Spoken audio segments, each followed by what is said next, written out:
right, good morning again. Sorry about that, guys. I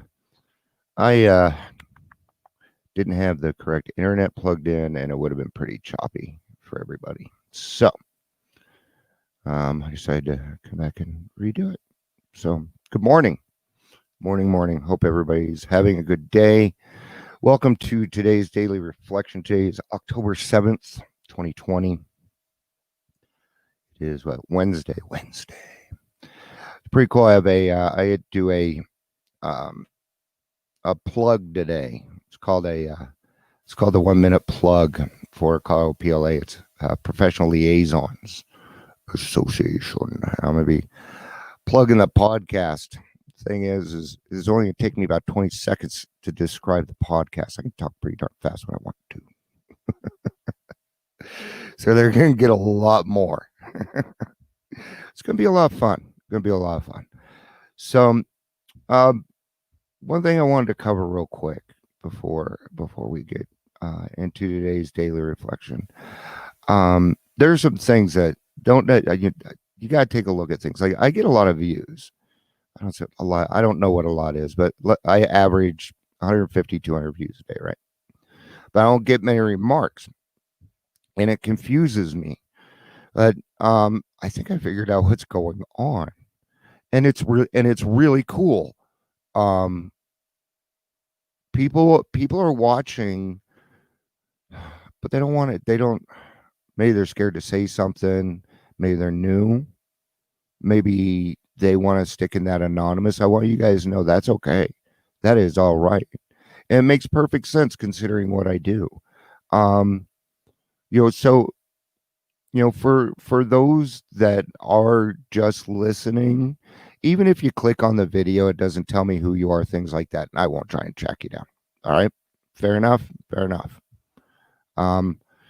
This is really about having a comfortable place for people to go and listen and chat. So if you ever feel like saying something, please do.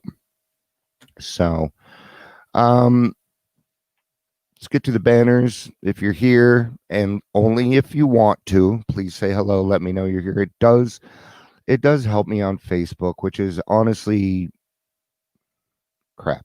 All right. Got a topic? Like to hear something? Let me know. So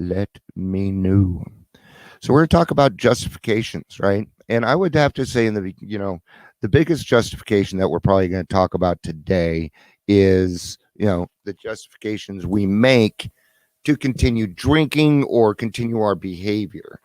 Or maybe what we would call the denial portion of our justification, the real reasons why we drink, right? Or the behaviors that we show, and then we justify those with stories, usually very good ones. With justification comes manipulation, all sorts of other things, right? But as we get into the program, we're going to find there's other types of justification that we should be at least aware of.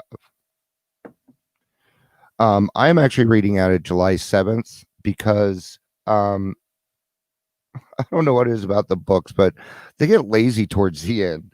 I mean, they give you like one line. They're like, "Oh, we're so tired of writing this. Just, freedom from bondage. Great. Page 62. Just shut up." It's kind of what it feels like. So that's another thing. If you guys have I read out of A Day at a Time. I like this. I'm a Hazelden fan. I've always liked Hazelden.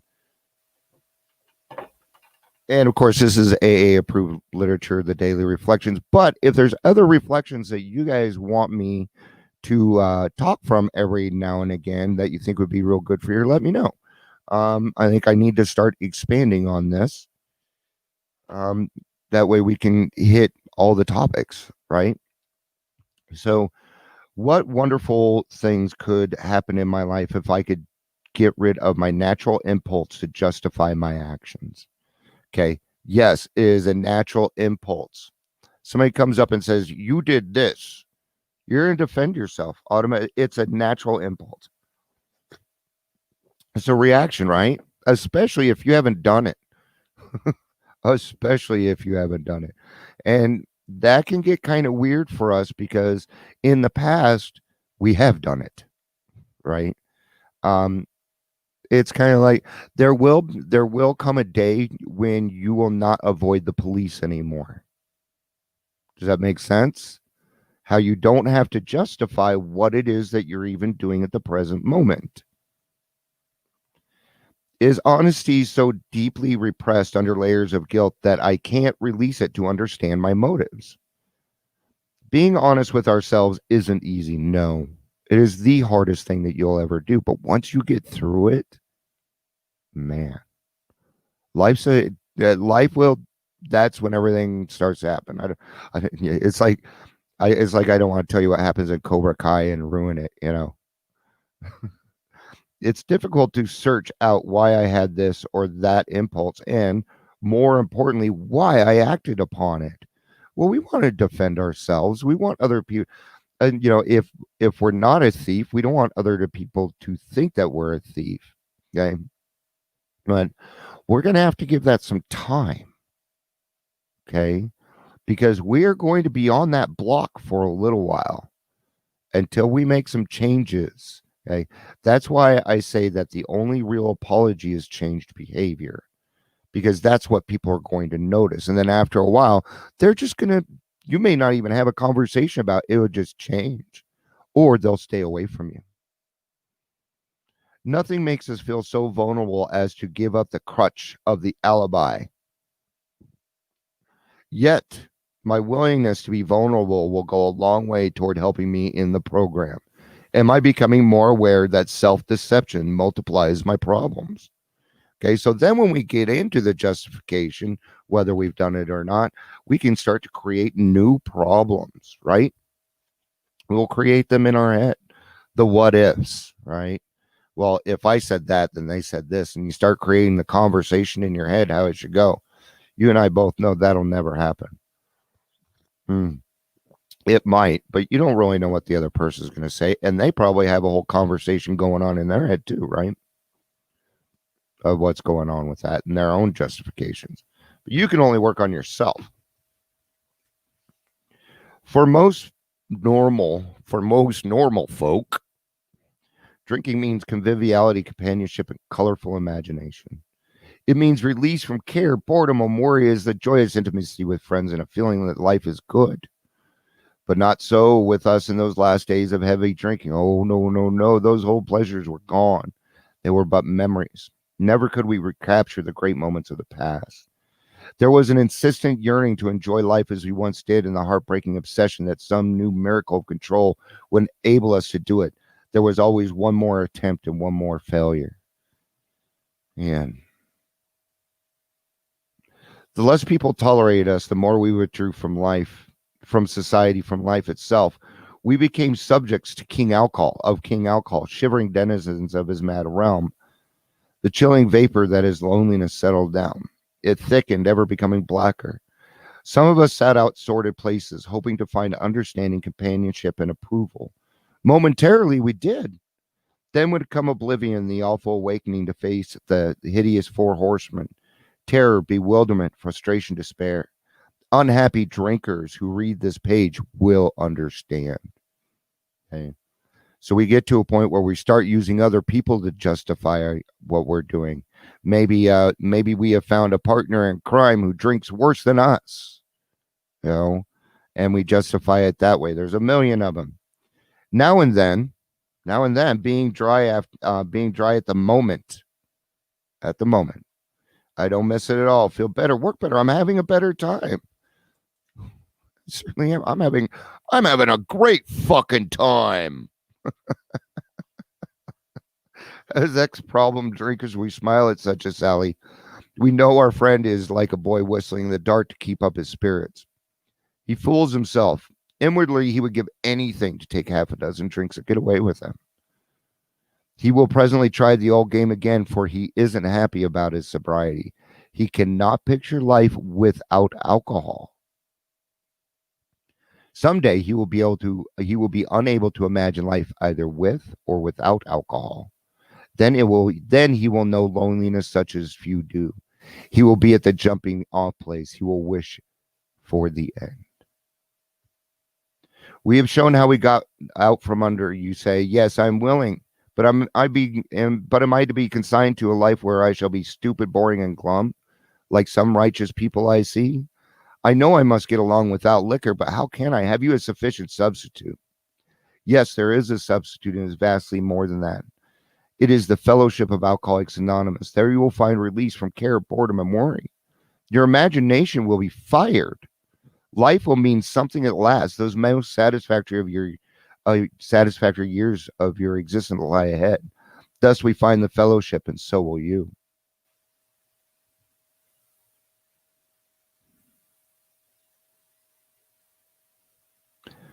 I'm just kind of thinking on all that, because that's a lot. And I mean, do I want to talk on that for the next few minutes? Because there's some pretty cool stuff coming up. I think I'm going to go ahead and read.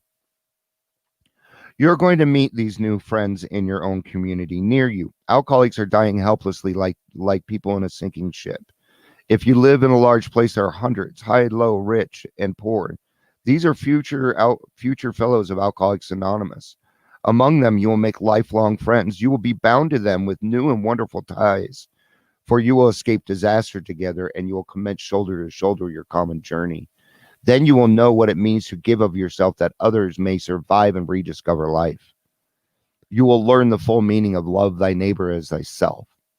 It may seem incredible that these men are to become happy, respected, and useful once more. Love it. In fact, it almost makes me want to cry. Okay? Because it's nice. I mean, this applies to me, and it feels nice when I read things like this because I'm now, my kids actually respect me. My niece came up to me yesterday and she said, Dion, you're the best uncle in the world. And of course, here we are. I got to justify it, right? I even justify comments or compliments that people give me or hang around an MC. Good morning. Good to see you, Kirk. It's good to see you, man. I miss you. I miss all my friends, man. And, I had to justify that. And I almost asked her why, but I didn't. I just said thank you because it felt good. And I just took it for what it was. I don't need to justify that either. The practical answer is that since these things have happened among us, they can happen with you. Should you wish them above all else and be willing to make use of our experience, we are sure they will come. The age of miracles is still with us. Our own recovery proves that. One more. Our hope is that when this chip of a book is launched on the world tide of alcoholism, defeated drinkers will seize upon it to follow its suggestions. Many, we are sure, will rise to their feet and march on. They will approach still other sick ones, and fellowships of Alcoholics Anonymous may spring up in each city and hamlet, havens for those who must find a way out. Okay? When you go to Alcoholics Anonymous and you are open-minded, that is what you are going to find. You are going to find home. You are going to find a haven, a place where you can go and be comfortable. I call it my God shot. And yeah, meetings every day, man. Are you kidding? I love them. Even on the days that I don't want to go, it's just kind of automatic for me now. And last week I couldn't show up because Zoom was doing some weird stuff, and I got some messages. They're like, Dion, are you okay? They're not asking if I'm drinking. They just want to make sure I'm okay. And that feels really nice. And that comes from doing this doing this every day and showing up every day and being available. And that's what I do. Right. I come on here and I give of myself every single day. In the hope that one person will hear the message. May God remove my urge to make excuses for anything, good or bad. Okay. Don't justify the compliments. Don't. Just take them for what they are. Okay. Well, I don't believe that. Well, you better. You're becoming a better person, man. That's how we find out that we're growing. Help me to face to the realities that surface when I am honest with myself. Help me to know, as certainly as day follows sunrise, that my difficulties will be lessened if I can only trust His will. Today I'll remember I will be willing to do God's will. Will. You know, may God remove my urge to make excuses. I really love that. Okay. And that is for, again, you guys, that is for everything. Just be, because every time you make an excuse for something good or bad, you're telling that other person that they're wrong and you're not listening. Okay. We have to be open minded. Okay. Are you truly being honest with yourself? Somebody gives you a compliment. Let's use yesterday. She gives me a compliment. I got to be honest with myself because I don't think I deserve it. Right? You guys know what I'm saying. I don't think I freaking deserve it. But God is telling me something different. God is telling me, Dion, keep doing what you're doing. I just told you you were a good uncle. Now go have a great day. And take it for exactly what it is. Thank you, God. Thank you, God. Thank you, God. That's it for today, guys. I'll be back tomorrow. I use the prayers for my minute plug today. I could use some prayers on that. And again, for people that are listening and you want to stay anonymous, please do at least hit meetings. I don't care if you go in and change your name. If you want to talk to me about what a good meeting looks like, or if you want to find a meeting and you still want to be anonymous, and then text me and say, "Hi, my name's Joe Blow." I don't care. Okay, I will help you find a meeting and stay anonymous. All right. All right. So have a great day. All right. I love you all. You know what to do. Peace out and have a day. Bye.